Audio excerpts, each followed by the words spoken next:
бүгінгі сабақты сіздермен бүгін бастаймыз. Ол үшін орындарына жайғасыңдар. Бүгін сіздермен практикалық жұмысты жасаймыз. Практикалық жұмысты жасардың алдын химия кабинетінде сабақтың үстінде қауіпсіздік шараларын еске салып кетейік. Бәріміз тақтаға назарымызды аударайық. Қышқылды суға құямыз ба? Қол көтеріп жауап береміз. Рахат? Я құямыз дұрыс. Спирт шамды үстінен сөндіруге бола ма? Айтамын. Жоқ, болмайды. Үшінші сұрақ, химиялық заттардың бәрін татуға бола ма? Айтамын. Жоқ, болмайды. Дұрыс. Газы жиынтып ескейміз. Мадияр? Я, дұрыс. 5. Жарақат алғанда мұғалімге хабар береміз. Я, айауым, дұрыс айтасың. Кейінгісі, заттардың қалдығын қайта ыдысқа саламыз. Қалпас. Жоқ, салу болмайды газ. 7. Этикеткасыз затпен жұмыс істеуге бола ма? Қандай? Құрамында бізге қажетті реактивтер тізімі тұр.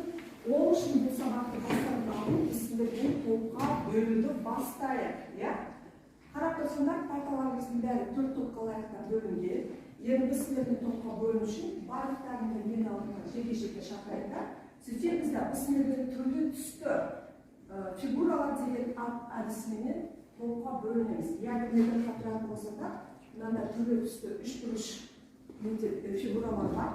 Қайсыңа қандай түс түсетін болса, сол түске қарап топқа жіктелеміз. Келіңдер балалар. Алматынан жіктелеміз.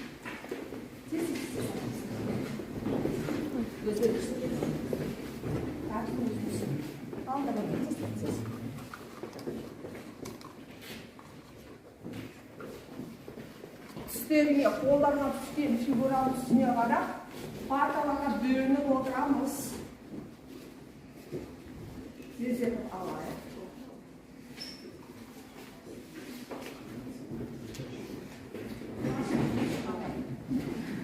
Бөлініп бар? Қалдырсақ. Екі бөлінді. Атмосферасында гормондық қосылыстардың құрамын сапалы болуға арналған реактивтер тізбесі тұр. Реактивтердің тізімі неге тұр? Фуросульфаты, сиросульфаты, кальций хлориді, натрий карбонаты, барий хлориді, натрий сульфаты, натрий хлориді, калий гидроксиді, мыс сульфаты, тұз қышқылы, күміс металды ерітінділері бар. Енді осы реактивтерді пайдалану сендер қазір 4 сынақтың тұрған тізбесін таптық па?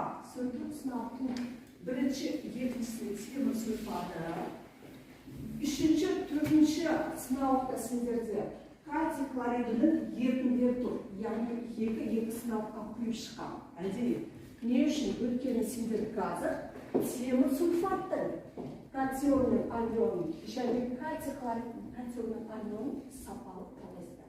Бастаймыз.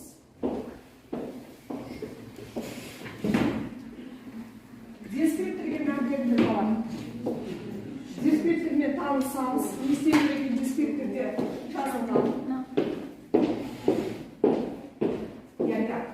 Жұмыс парақшаға орындаймыз. Алдарында жұмыс парақшасы тұр. Топтық жұмысқа байланысты. Сол жерде топтық жұмыс бұл. Бірге қосып жұмыс жасаймыз.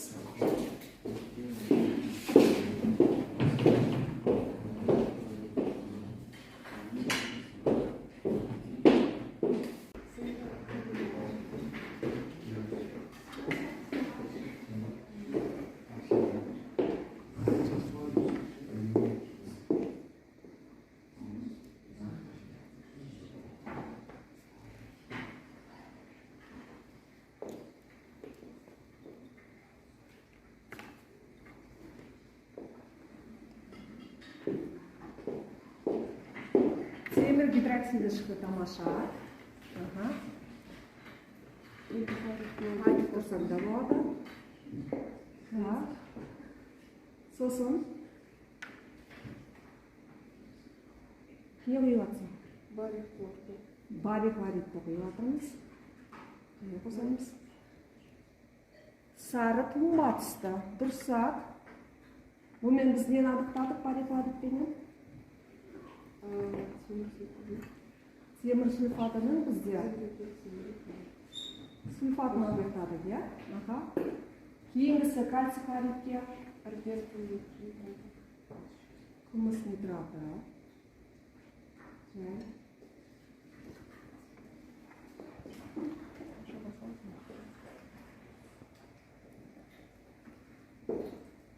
Тұнба түсті.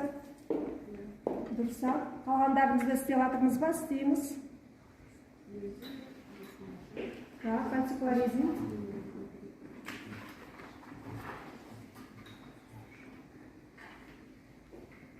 Не выйдет тұрсыңыз? Натрий карбонатын кальций хлоридіне қосасың. Не шығып жатыр? Реакция жазып жатырмыз ба, бақылай?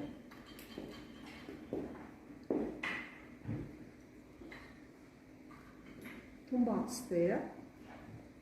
Қандай тұнба түсті? Ақ тұнба түсті. Яғни кальций хлоридіне натрий карбонатын қосқан кезінде кальций карбонаты түсіп тұр бұл жерде тұнба. Дұрыс.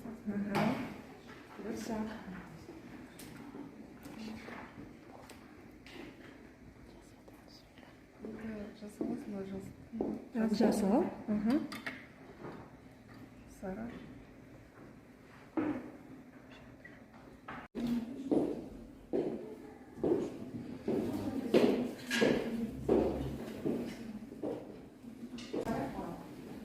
Екінші тәжірибе, тағы да практикалық жұмысқа жалғасы бар. Нөмірленген 3 сынақты сіздерде көрдіңдер ма? Мен жас болған. Бірінші сынақты натрий хлориді, екіншісінде натрий жаңа, үшіншісінде натрий сульфаты, натрий 3 түрлі тұзы бар. Енді осы тұздарды сынауыңыздар тәжірибе арқылы дәлелдеу керек. Яғни сізге сапалық реакцияны пайдалана отырып, сол әр сынауға натрий хлориді, натрий сульфаты және натрий карбонаты екенін дәлелдеу керексіңдер. Кірсеміз, дискретті тақтарын шығарайын. Жалпы 3 балл бастайын.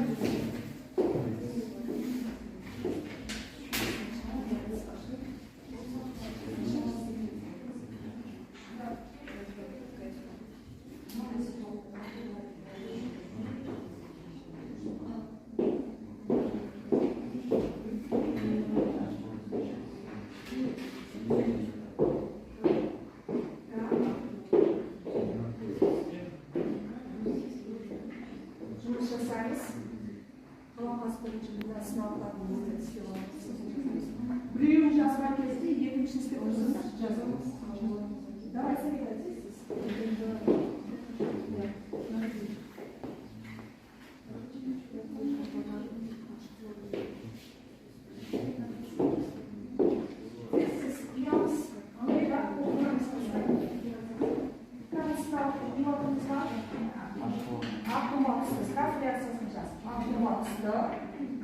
Ол қандай зат? Түскен баны сразу көрсетіп қойыңыздар. Қымбат суларыңыз бар? Натрий карбонаты. Тұз қышқылы. Тұз қышқылы.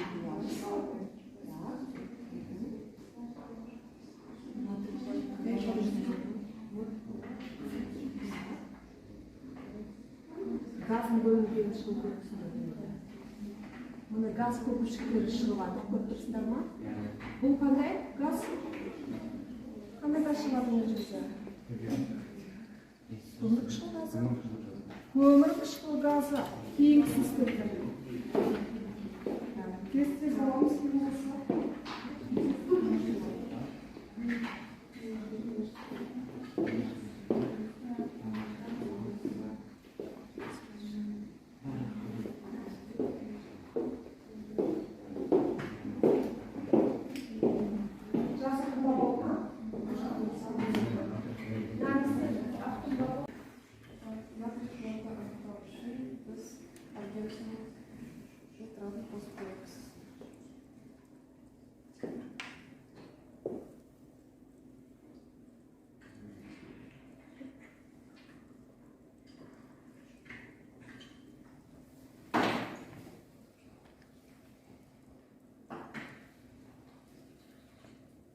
Жасаймыз десіз балар, жұмысты басқасына.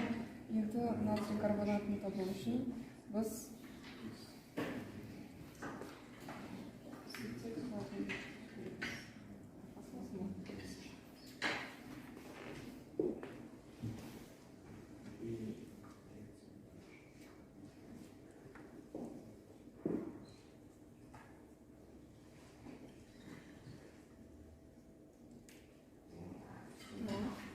не шығады бұл жерде? Газбен жатқанын көріп отырмыз ба?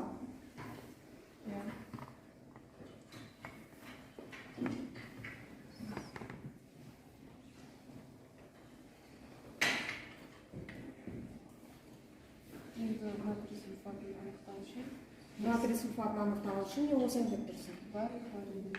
Барий хлориді қосасың.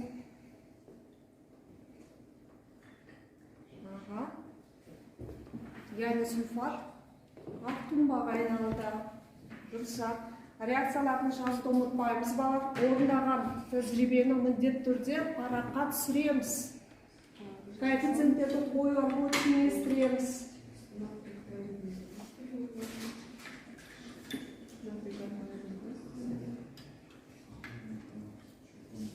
Натрий сульфатын барий хлорына қосқанда ақ тұнба түзіледі.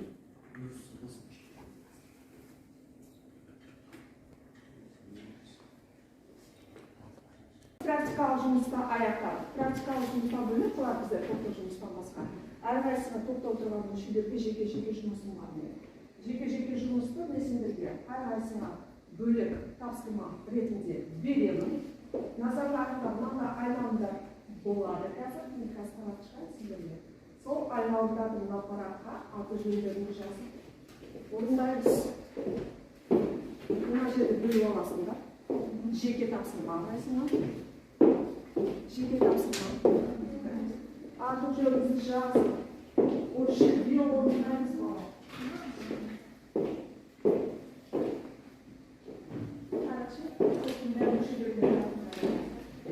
Яғни мына айналымды жүзеге асыруда қайда бар? Сендердің назарларында мыс сульфатынан мыс гидроксидті алу үшін қандай зат қосу керек? Реакцияны жасамыз, реакцияның коэффициенттерін теңестіреміз. Дәл сондай мыс хлоридтен мыс фосфатын алу керек, күміс нитратынан күміс хлоридін алу керек, және барий хлоридтен барий сульфатын алу керек. Түсінікті ғой, иә? Бастаймыз, кірісеміз. Жеке жұмыс, дискриптігі тақтаға шығарып қойдым. Жалпы орындалуы 3 балл. 5 минут уақыт. 5 минут уақыт.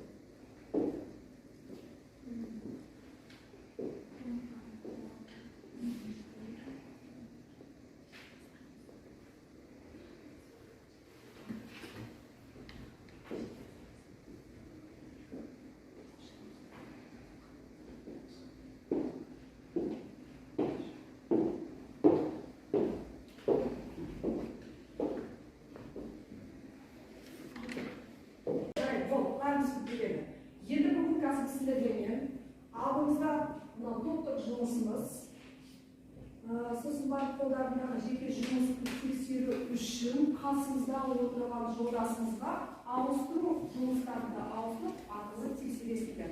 Жұмыстарымызды ауыстырамыз.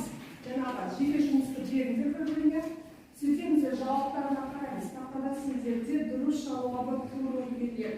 Осы дұрыс жауабына қарап теңестіріп, сендер қайсысы дұрыс, соны тексеріп шығыңдар. Бастаймыз.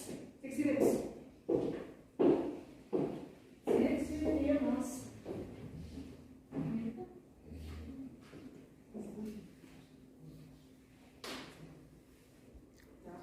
Тексереміз. Кім болмаса, бет ауыстырмады ма? Лайын ауыстырмады ма? Абылайдың жұмағы. Екеуін ауыстырмады ма? Лайын ауыстырмады. Жұмыстарды ауыстырған ма? Bir ауыз сөз әдісі. Бәріміз қарайық. Bir ауыз сөзімізде сабақты бағалайтын келесі сөздерді айтуға болады. Біріншіде тексер бір деп кетеді, сосын сендердің жинаған ұпайларыңды қазір санап шығып, рефлексия болғаннан кейін сендерде жинаған балдарыңды айтып кетеді. Ұнады, пайдалы, қажет, білдім, үйрендім, қызықтым, ұмтылдым, есте сақтадым, жасай аламын, қиналдым, сұрағым бар, үлгермедім деген сияқты сөздермен бүгінгі өткен сабақты сипаттай берейік. Бастаймыз бар. Ойланыңдар. Бүгінгі сендер істеген практикалық екі жұмыстарын сосын жеке жұмыстарын еске салыңдар, қиналдыңдар ма, түсіндіңдер ма, сұрақтарың бар ма, үлгермедіңдер ма? Осы бүгінгі сабақта осындай бір-екі сөздермен рефлексия ретінде айтып шықсақ.